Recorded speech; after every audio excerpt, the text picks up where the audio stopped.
Morning, a darkness has fallen over the Caribbean. We have just received confirmation that the United States launched a pre-dawn assault on Caracas. They did not come for dialogue. They did not come for diplomacy. They came with Delta Force and combat helicopters to arrest a sitting president from his own home. This is now confirmed that Nicolas Maduro and his wife have been seized and flown out of Venezuela like common prisoners. This is not just a military operation. It is a global warning. They used Operation Southern Spear as a mask to violate every law of nations. I knew Maduro. We stood together in Moscow. He was a man who dared to say that his nation's oil belonged to his people, not to the boardrooms of the West. Today, they have taken him. Tomorrow, they will look at our gold, our uranium, and our lithium and ask, who is next?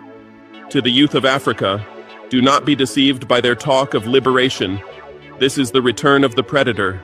But they forget. The Sahel is no longer a place where predators roam free. We are awake. They think our memories are short. They think we have forgotten the history of this world. But look at the date. Today, January 3rd, 2026, marks exactly 35 years to the day since they arrested Manuel Noriega in Panama.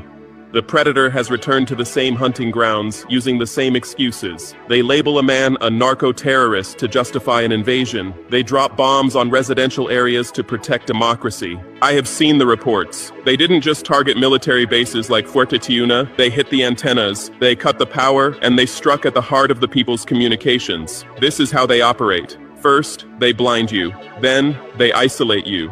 Then, they take your leaders in the middle of the night.